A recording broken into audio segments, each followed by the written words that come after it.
경제를 잘 알지 못하는 사람을 위한 당장 내 돈이 되는 지식, 머니클래스. 오늘의 키워드 먼저 보시죠. 기준금리 동결, 내 대출 금리는? 숨가쁘게 올랐던 기준금리가 1년 반 만에 동결됐습니다. 끝없이 오르는 대출금리 때문에 그동안 밤잠 설치면서 문자 확인하느라 걱정 많으셨을 텐데요. 금리 상승이 멈춘 이 시기, 내 대출 금리는 어떻게 될지, 새로 대출을 받는다면 고정금리와 변동금리 중 어떤 걸 선택하는 게 좋을지 전문가와 함께 꼼꼼하게 따져보겠습니다.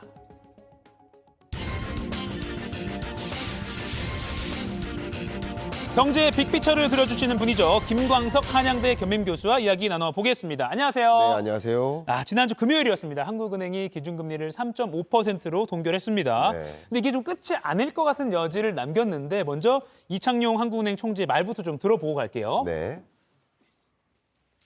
근본 기준금리 동결을 금리 인상 기조가 끝났다라는 의미로 받아들이지 않았으면 좋겠습니다. 그리고 이게 금리 인상 끝난 거 아니니까 너무 좋아하지 마라 이런 메시지로 들리거든요. 네, 맞습니다. 갑자기 노래 가사가 떠오르는데요. 끝이 아니길이라는 네네. 그런 멜로디까지 불러주셨으면 좋겠지만, 네네. 네, 노래에는 좀 자신이 없어서 무슨 말씀을 드리고 싶은 거냐면 역시 중앙은행에서 금리를 결정할 때 인상해야 될 요인도 100가지 될 수 있어요. 네. 또 동결해야 될 이유도 100가지가 될 수 있어요.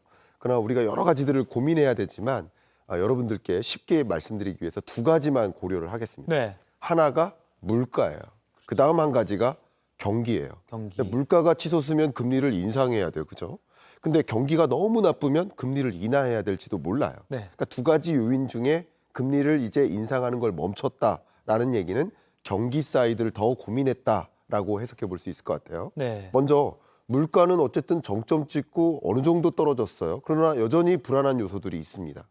그리고 더더군다나 물가를 자극하는 중요한 변수가 환율인데요. 네. 환율이 계속 치솟으니까 그러면 환율이 치솟으면 우리나라의 수입 물가를 못 잡아요. 그럼 수입 물가가 계속 올라가면 소비자 물가가 또 올라갈 수 있거든요. 불안합니다. 그렇기 때문에 금리 인상이 필요한 것이 아니냐 하는 여론이 굉장히 강했었습니다. 그러나 경기 사이드를 보니까 경기 침체다. 더군다나 미분양 주택 건수가 늘고 특히나 부동산 PF 대출 이게 굉장히 심각하게 무너지고 있다 보니까 이것이 경기를 완전히 경제 위기 상황까지 몰고 올 수 있겠다. 네. 이런 걱정들도 들기 때문에 상대적으로 물가나 환율보다는 경기, 미분양 주택, 부동산 시장 이런 것을 더 염두에 두고 금리를 동결한 것이다. 이렇게 판단해 볼 수 있을 것 같아요. 그러면 앞으로는 좀 어떻게 예상하시고 좀 더 올릴 여지는 아까 있는 것처럼 말을 했는데 네. 어떻게 좀 보세요? 앞으로는 올릴 가능성이 높다라고 네. 생각을 합니다. 자, 말씀을 드려볼게요. 원래 금리 인상을 이렇게 하다가 베이비 스텝으로 인상했죠. 그러다가 빅 스텝으로 속도를 좀 당겼죠. 네. 그러다가 베이비 스텝으로 전환합니다. 그리고 한 번 쉬었다가 베이비 스텝 인상하는 것도 금리 인상의 어떤 속도 조절의 수순이다. 네. 이렇게 볼 수 있을 것 같아요. 그래서 거의 정점에 다가온다라는 것은 맞습니다만 금리 인상이 끝났다라고 볼 수는 없고요. 네. 특히나 2월 물가 상승률이 3월 달 초에 나옵니다. 그럼 2월 물가 상승률이라는 지표를 보고 4월 달 또 초에 3월 물가 상승률을 본단 말이죠. 네. 그리고 2월, 3월, 4월 동안에 환율 추이 같은 걸 볼 거예요. 아하. 그런 것들이 우리 정말 뭔가 방어를 해야 되겠다라는 그런 어떤 판단이 든다면 추가적인 금리 인상을 4월에 할 수 있겠다 이렇게 보고 우리나라랑 미국이랑 기준금리 차이도 고려를 해야 되잖아요. 그렇죠? 맞습니다. 네. 지금 한국과 미국 간의 기준금리 격차가 굉장히 높은 수준입니다. 보시는 것처럼 정말 많이 차이 나서 이제 1.25%포인트나 차이 납니다. 네. 근데 재밌는 것은 3월 22일 날 미국의 페드의 FOMC 회의가 또 열립니다. 네. 그때 적어도 0.25%포인트는 올릴 것이다라고 전망하고 있거든요. 그러면 그때가 되면 1.5%포인트 차이가 또 나는 거예요. 네. 그러면 정말 이렇게 큰 격차가 나는구나라고 우리가 전망하면 할수록 어떤 일이 벌어질까요? 환율이 올라갑니다. 네. 그러면 굉장히 강한 환율은 우리나라 입장에서 앞에 말씀드린 대로 수입 물가가 부담이 되는 거예요. 그렇죠. 한 단위 물건을 사오는데 더 많은 돈을 주고 사와야 되는 거죠. 그러면 우리나라 물가는 더 치솟을 수 있겠죠. 네. 그런 것들을 고려하면서 금리 인상 여부를 결정할 것이다 이렇게 보겠습니다. 자, 그러면 이제 당장 시중 은행들이 어떻게 반응할지가 궁금합니다. 뭐 네. 대출 금리 그러니까 일반 우리들이 이제 갖고 있는 그 대출 이자가 지금 이제 관건이니까요. 어떻게 좀 맞아요. 보세요?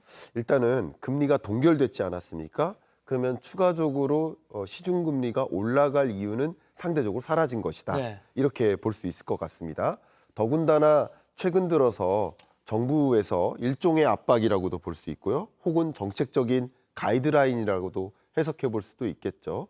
더더군다나 이제 많은 은행들에게 사회 공헌적 역할을 해 주십시오라는 요구를 강화하고 있죠. 네. 그러면 역시 많은 우리 은행들도 경영 전략 1호가 뭔지 아세요? ESG 경영이에요. 친환경적 혹은 사회 공헌한다. 공헌적 그런 역할을 하는 것이 이 은행들의 경영 전략 중에 하나입니다. 그렇기 때문에 이런 고금리 시대에 많은 대출자들이 높은 이자 부담에 허덕이고 있으니까 그것에 뭔가 함께 하겠다. 이자 잔치만 하지 않고 우리도 뭔가 공헌적 역할을 하겠다 하면서 금리 시중금리를 이제 떨어뜨려야 될 이유가 더 많아진 네. 거라고 볼 수 있고요. 보시는 것처럼 주택담보대출 평균 금리는 이미 지난 11월에 정점을 찍고 하향 안정화되고 있는 추세에 있고요. 네. 나머지 지표들로도 보면 뭐 코픽스라든가 이런 것을 가지고 판단해 보면 시중금리가 어쨌든 이미 정점 찍고 다소 떨어져 주고 있는구나. 그러나 여전히 높은 금리가 유지되고 있다고 해석할 필요는 있겠죠. 아, 네.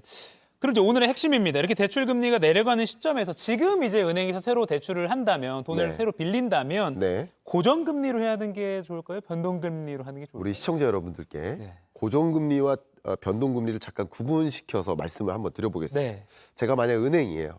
그리고 대출자예요, 앵커님이. 대출을 받을 때 고정금리로 선택할까, 변동금리로 선택할까? 굉장히 중요한 거예요. 그렇죠. 근데 고정금리는 향후에 금리가 어떻게 될지 잘 모르잖아요. 그 모르는 뭐라고 합니까? 불확실성이라고 해요. 네. 그 불확실성 혹은 위험을 누가 가져간다? 고정금리로 선택한다면 상대적으로 그 위험을 이 소비자가 빌리는 사람. 부담하지 않는다. 아. 그러면 앞으로 올라간다 그러거나 떨어지거나 하는 그런 불확실성을 은행이 가져간다. 아. 근데 반대로 변동금리는 네. 그냥 금융대출자가 내가 진다라는 거예요. 그럼 여기부터 중요한 단서가 나옵니다. 앞으로 금리가 어떻게 될지 아는 소비자는 내가 그 불확실성을 안지 않고도 선택할 수 있다는 거죠. 네. 그래서 이 머니 클래스가 중요하다. 아, 역시 네. 또 중요한 거 말씀드려보겠습니다. 굉장히 이게 재밌다고 표현해 볼 수 있죠. 우픈 현상이 있었는데 2021년까지, 2020년, 21년까지 집값이 폭등하지 않았습니까? 그리고 매우 낮은 금리가 유지되지 않았습니까? 네. 그때 동안의 경험만에 비추어서 이렇게 낮은 금리고 집값은 계속 오르니 21년 끝자락에 특히 MZ 세대들이 어떻게 했습니까? 영끌에서 집 샀잖아요. 네. 근데 그때부터 금리는 올랐죠. 그리고 집값은 그때부터 떨어졌죠. 사자마자. 네. 굉장히 안타까운 일인 거예요. 결국 지금까지의 경험에 비추어서 우리는 금융 투자 의사 결정을 한 거예요. 네. 그러나 그게 중요한 게 아니라 앞으로 어떨 것인지에 대한 관심이 필요한 거예요. 네. 마찬가지 이렇게 금리가 계속 올라가는 과정에서 가계의 고정금리 대출 비중을 잠깐 비교해 보면 네. 21년 12월에는 고정금리 대출자가 얼마 안 됐어요. 대부분 약 85% 이상이 변동금리 대출자였던 거예요. 네. 거꾸로였죠. 잘 생각해 그러네요. 보세요. 그죠? 앞으로 오를 것 같은데 변동금리를 했네요. 그렇죠. 그리고 반대로 22년 12월 말 기준으로 봤을 때는 오히려 고정금리 대출자가 엄청나게 많아요. 그러면 역시 거꾸로 한 거죠. 이제 금리가 떨어질 일만 남았는데 이때부터 고정금리로 대출 받으면 더 많은 이자를 상환 부담하겠다라는 거예요. 그러네요. 그러니까 결과적으로 우리가 지금까지 경험한 것에 기초해서 뭐 대출 상품을 선택하는 것이 아니라 네. 향후 금리가 어떻게 될 것인지, 향후 집값이 어떻게 될 것인지 경제 전망에 기초해서 의사결정해야 되겠다라는 인사이트가 벌써 나오는 거죠. 아, 그러니까 결국에는 어떤 답을 찾을 때 결국엔 앞으로 금리가 어떻게 될 것인가를 그렇습니다. 정확하게 근거를 갖고 데이터를 보고 결정을 해야 되는 네, 문제. 물론 여러분들의 상환 기간에 따라 다를 수 있어요. 네. 내가 상환 기간이 그냥 1년 내에 갚을 그런 대출이다. 네. 그러면 어쨌든 금리가 지금부터는 정점 찍고 떨어지는 구간이니까. 네. 근데 고정금리가 조금 더 상대적으로 변동금리에 대한 니즈보다 고정금리에 대한 니즈가 더 많았었어 가지고 조금 싼 경향이 있어요. 첫 시작하는 금리가. 그럼 상환 기간이 짧으면 고정금리를 선택할 수도 있겠지만 뭐 10년 만기, 20년 만기 주택담보대출의 성격이 있다. 그러면 변동금리가 더 유리할 수 있겠다. 아. 이렇게 여러분의 상환 스케줄이라든가 아니면 향후 금리의 향방 이런 것들을 좀 가늠하시면서 의사결정하는 게 좋겠다 네. 의견드립니다. 자, 그럼 마지막으로 짧게요. 네. 그럼 신규 대출자 말고 이미 대출을 받은 사람은 네. 변동이랑 고정 사이에서 혹시 갈아탈 수가 있나요? 예, 갈아탈 수 있습니다. 아, 네네. 갈아타실 수 있고 여러분들의 어떤 신용 수준의 회복 여부 이런 것을 판단하면서 적극적으로 갈아타실 필요가 있겠다라고 아. 말씀을 드립니다. 근데 갈아타기 위해서 우리가 고려해야 될 요소들이 있는데 네. 첫 번째, 중도 상환 수수료를 많이 물어야 될 수도 있습니다. 네. 그러면 오히려 갈아타는 게 유리하지 않을 수도 있어요. 그것까지 함께 따져보시면서 의사결정 했으면 좋겠다라는 거. 두 번째입니다.